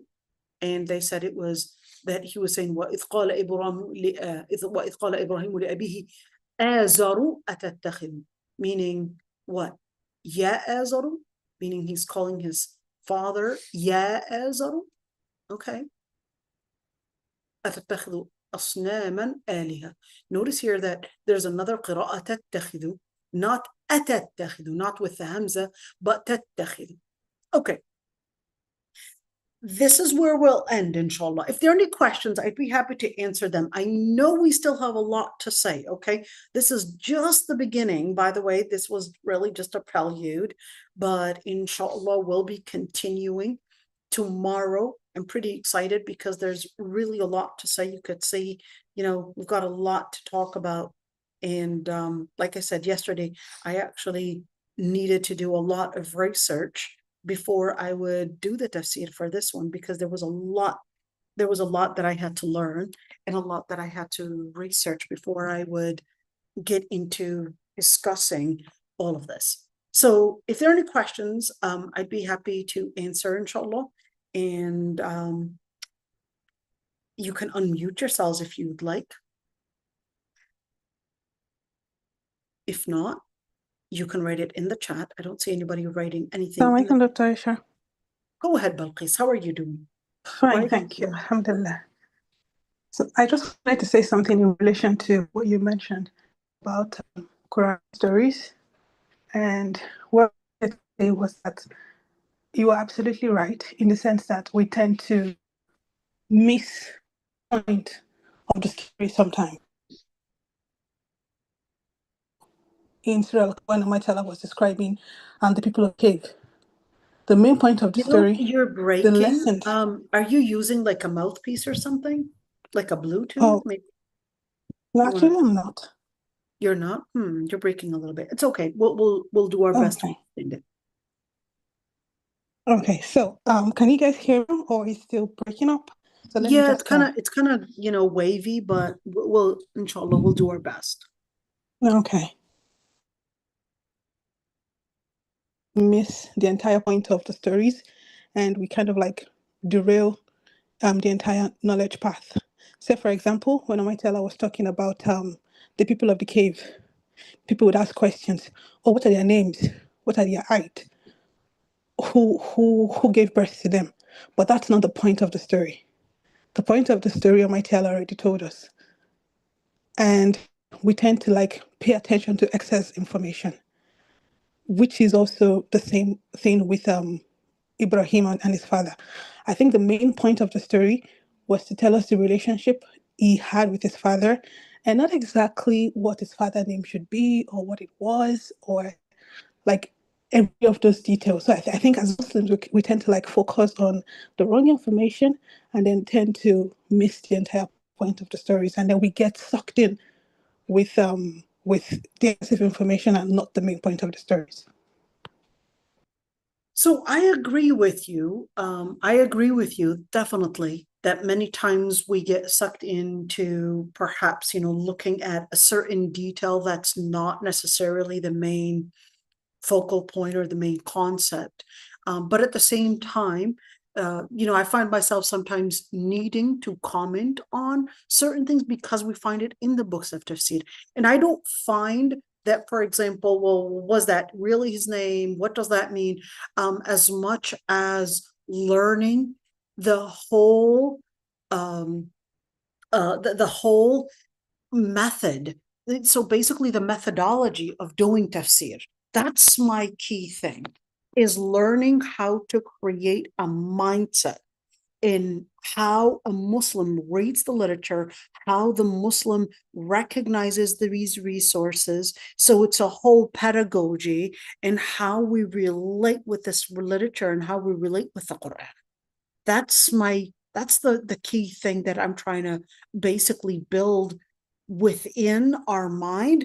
We tend to sometimes be too surfaced in just mentioning the story. Yes, definitely that's the theme, but I think it's also important to create a methodology of thinking. How do we create a methodology of thinking? How do we create, the other day, well, not just the other day, but I'll give you an example. Okay.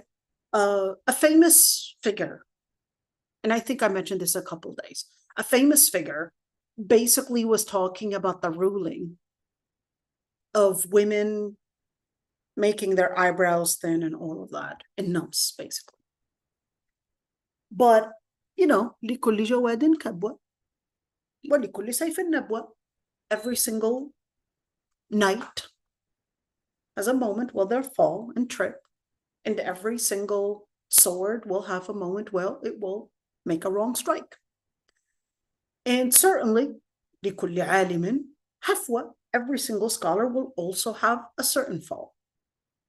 So this scholar, or طالب علم, okay, because he told me personally, he said, I'm a طالب علم. Okay, fair enough. Whether he was being humble or not. Okay.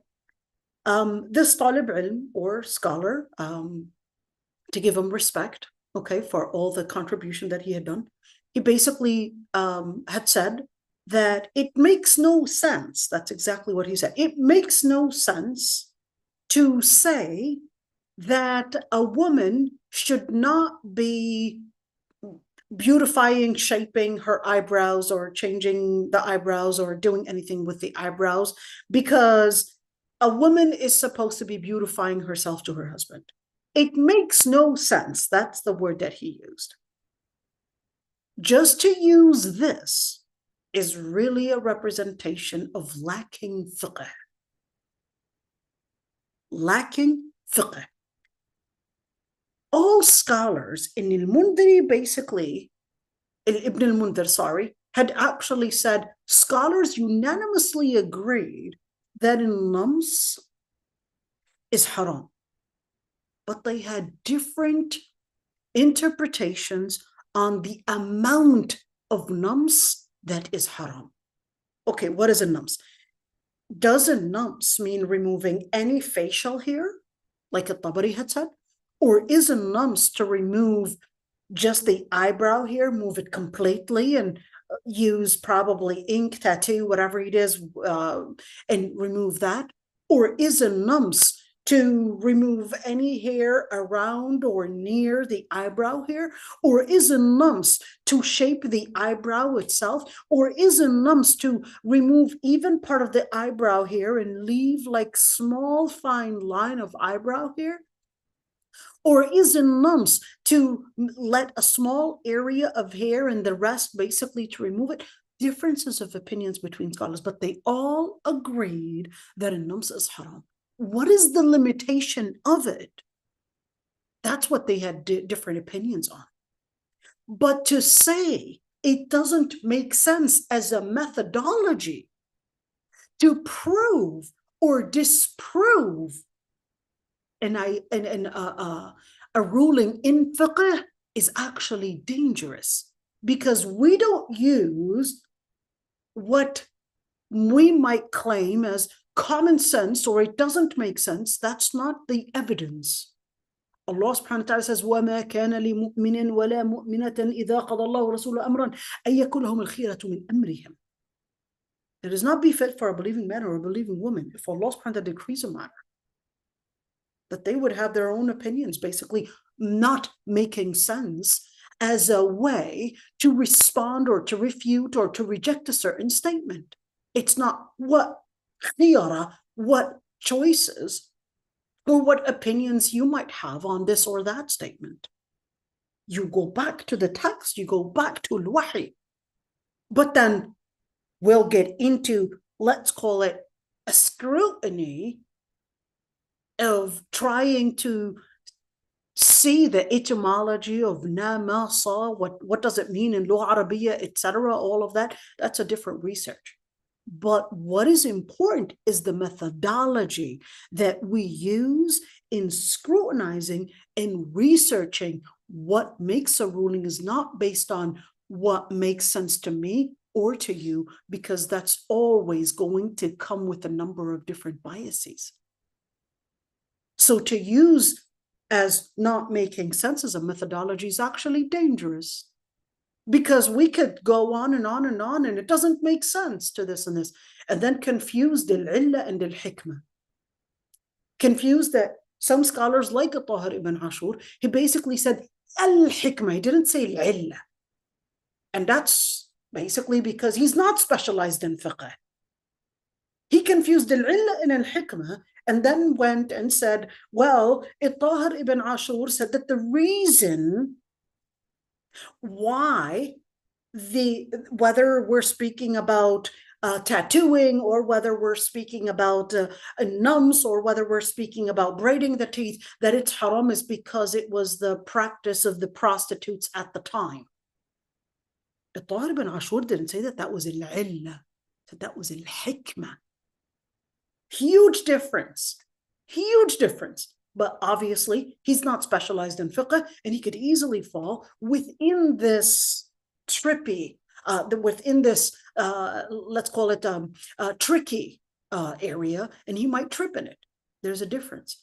If I have a text that says this is haram, then I would basically go back to the text, and we don't change and eliminate the ruling because it doesn't make sense, and use that as a claim, because that's a dangerous one. It's going to be endless. It's going to be endless for me to say, yeah, it doesn't make sense. Oh, it doesn't make sense that women have to wear hijab, right? I can, and then I will reinterpret all the other texts and say, well, it doesn't make sense. Women should have the freedom, and this is going to be endless.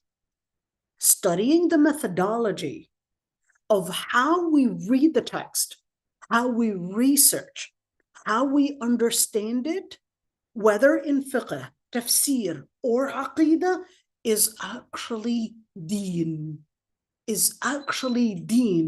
It's learning how to understand and make a mindset of how to understand Islam, not based on your biases, but based on what the text is saying.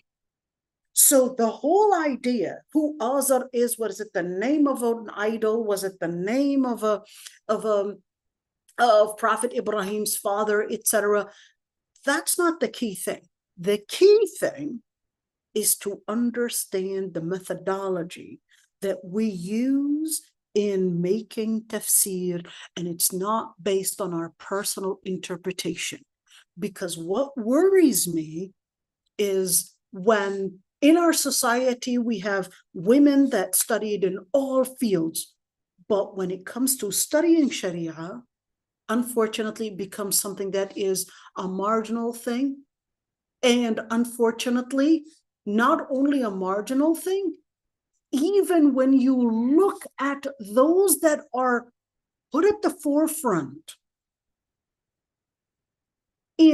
on social media, that speak to women, that speak basically da'wah and speak about Islam, most of it doesn't actually contain ilm. Most of it is motivational speaking. And there's a big difference. Ilm is going to create the religious immunity. Ilm makes you immune to the different misconceptions out there, and there are going to be a lot of misconceptions going to be coming in, especially with AI being available. So in order to create this religious immunity, we have to get the ilm in place and create a mindset that is capable of sifting the different methodologies, that is capable of sifting all the different resources and learning how to read, whether Muslim literature, the society that surrounds us, or even future misconceptions that might come. This is the key thing. This is what I'm trying to get to. I'm trying to get to a methodology. I'm trying to get the basis of how we read fiqh, tafsir, aqidah, hadith, Muslim literature, non-Muslim literature, and how we're capable of creating a mindset based on Quran and Sunnah. I hope that one was clear, Balqis.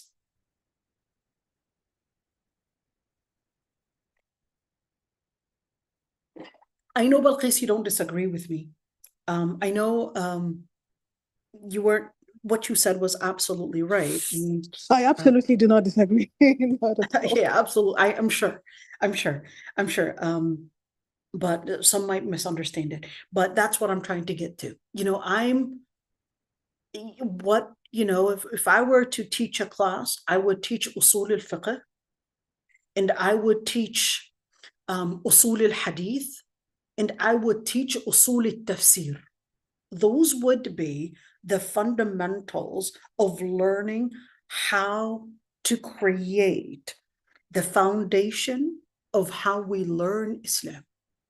If we have our foundations in place, you're going to see a completely different society. But unfortunately, we always think teaching these foundations as a plus thing, or as if it's not important, but it's actually key. It's key. And I think we definitely need to educate the Muslims on these things. I think, why do religious people deceive? Why do they lean towards dunya? I mean, that's not religious people only, because the people of dunya are actually leaning towards dunya, obviously. All right. Why do people, it's not religious people deceive. It's basically, it's our human nature, whether a person is religious or not religious. Okay.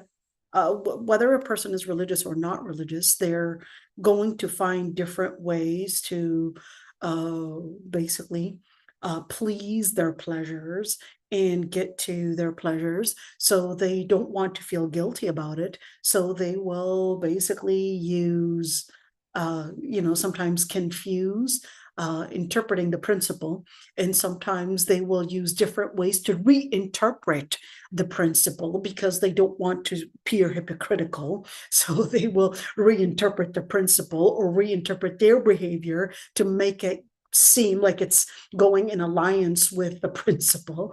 But that's not necessarily religious people. No, it's a human nature where religious or not religious, we don't want to feel guilty. So we'll either bend our behavior and completely reject principle / faith and just let our own pleasures basically get us carried away, or we will bend the text in order to fit our pleasures. Okay, so that's basically what we would see as what Allah subhanahu wa ta'ala had warned us of. He warned us of bending the text to suit our pleasures, and warned us of our pleasures basically bending against the text. So this is human nature. It's not religious people, it's human nature.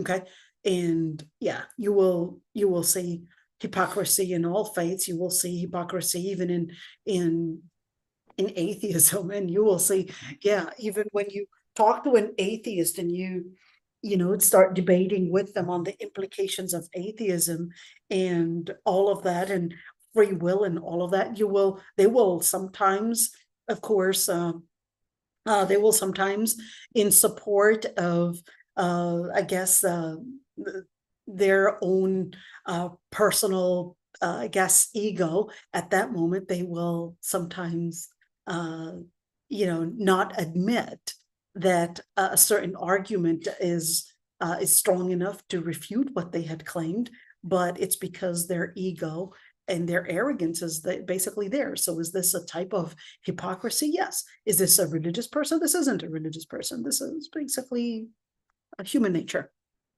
Human nature that doesn't want to feel guilty. It cannot live in a paradox. And at the same time, it will either bend the truth or it will basically say, well, I'm not going to believe in the truth. And again, it will still live in this paradox. And it's the human nature. So that's why, in contrast, a pious person would not deceive and would basically live up to the truth. So I hope I answered that one. If there's anybody else that would like to unmute themselves, that's also okay too. Dr. Aisha, I think the only thing that I wanted to add, and I just remembered a reason why I made the point earlier and why it drove home so many memories for me was growing up, the only stories that I knew about the prophets were actually legends. And then it always resonated to me like, where did this even come from? So growing up, the story, what I knew about Fir'aun was the fact that he was so powerful because he respected his mother. And he would kneel down every night to feed his mother. And he would feed his mother on his knees. And he would, like his mother was his whole world. And that's why he was so powerful. And that's why nothing could touch him.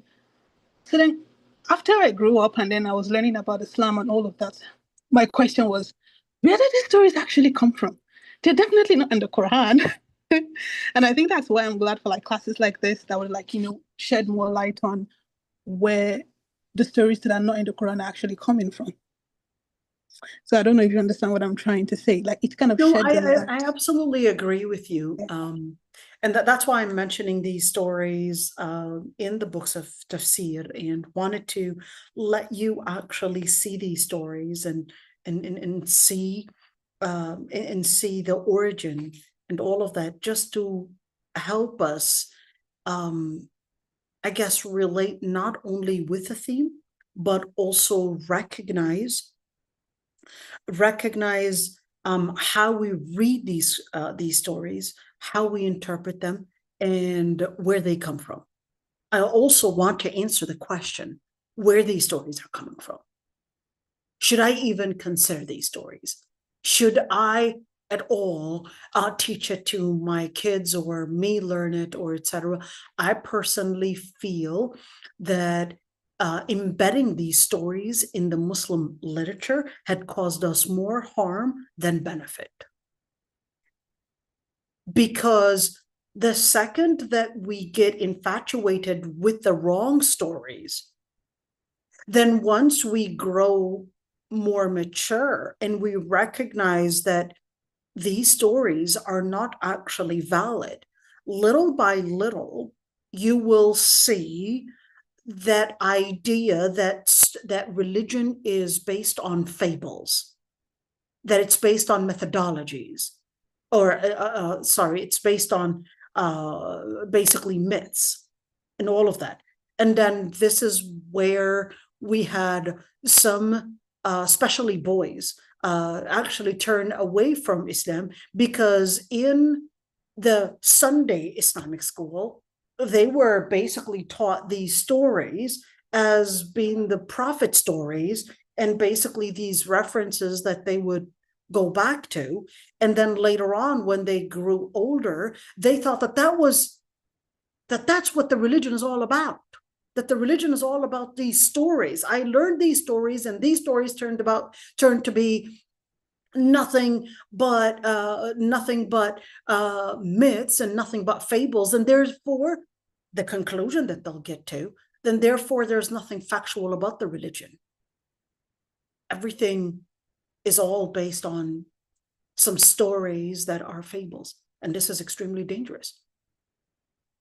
Then they turn away from the religion. They become atheists because they would think that the religion has nothing to present, because it's all based on stories that don't actually have any valid resources. They're just similar to the stories mentioned in the Jewish and the Christian scriptures.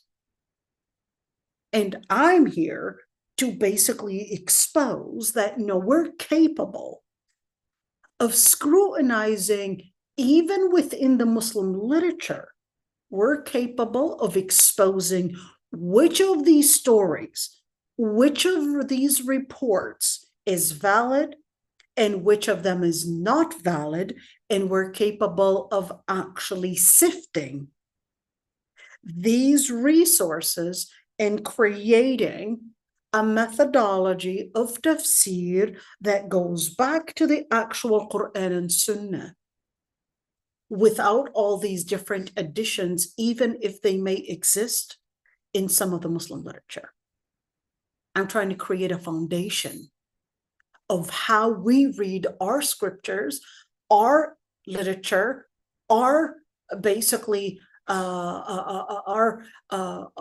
world around us, and how we're capable of seeing through the lens of Quran and Sunnah in a way that is free from the different influences, whether historical influences, or whether it's modern influences, or whether it's personal influences, because all of these influences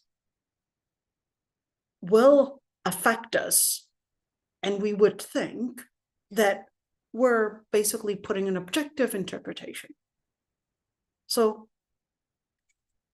my method of tafsir is basically to create a foundation of a Muslim mindset that is far beyond the society.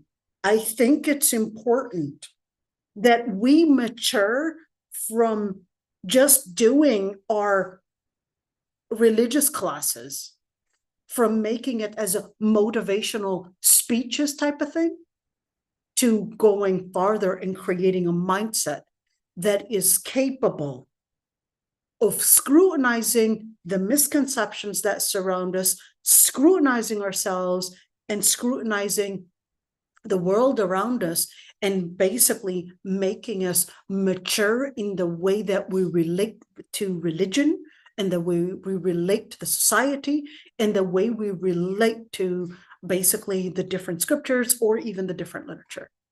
I think this is what needs to be done within the Muslim society. There's a difference between, I would say, the simplistic method of presenting religion and between creating a mindset that is mature, that is capable of seeing beyond the society, beyond our let's call it the personal influences, and beyond the future misconceptions the misconceptions that might actually later develop. Let's say the sister basically quoted a hadith: يكون في أمتي قراء كثيرون يكون في بعضهم نفاق كثير. There will be in my ummah many qurra, and many will actually be munafiqeen. From what I remember, that this hadith is not authentic. Let me just check it out really quick. Let's see, because I remember that this hadith is actually not authentic. So right here, I'm actually quoting really quick al-Qari, and he is saying, let's see, he's just explaining it. Let's see. He said, رواه الترمذي وكذا الحاكم, but let me see if this hadith is actually authentic. I have to actually see it. I'll have to research that one. From what I remember is that, okay, I'm gonna check it out.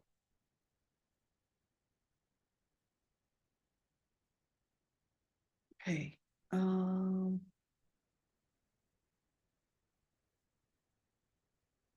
have to research it. Okay, let me see what we got here.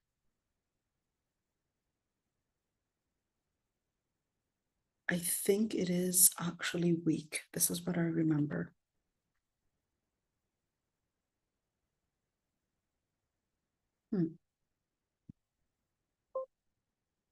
have to research it, but it's certainly, it's scary. Let's see, the sister is saying, why Prophet ﷺ mentioned qurra, not ulama? Well, you cannot even have ulama that might actually be on the wrong path. It doesn't necessarily mean that ulama or the qurra are the only ones. No. So, but that would be, that there you can actually have ulama that, we had a alim. It was literally a alim, like he wrote in Aqidah, and it was, what was his name? Abdullah Qasimi, I think that was Abdullah Qasimi, I think that's his name. He was actually a scholar and later became an atheist and started writing against Islam. Was it Abdullah Qasimi or something like that? Am I right? Yeah, he was actually a scholar. And same thing when you're talking about, yes, Abdullah Qasimi, I'm right. This guy was actually a scholar, okay? He was a scholar that was writing an Aqidah, that was defending Tawheed and all of that. And then later he became this person to write against Islam and considered that, he became an atheist. Okay. نسأل الله العفو والعافية. نسأل الله الثبات. It can happen. But that's why it's important, before we actually look at the scholars and just consider that, we would ask Allah subhanahu wa ta'ala to give us a thabat. We would ask Allah subhanahu wa ta'ala to give us al-ilm and al-thabat and al-amal. Just having ilm is not enough. Allah al-musta'an. Okay, this is it, inshallah. Yeah, we should definitely be cautious, absolutely. So, Allah al-musta'an. So, inshallah, we'll continue tomorrow. And today's class was more of a prelude. We're still not done, okay? We still didn't even get to the details, okay? So, stay tuned for more to come, inshallah. Subhanakallah wa bihamdik, nastaghfiruka wa natubu ilayk, nashhadu an la ilaha illa anta.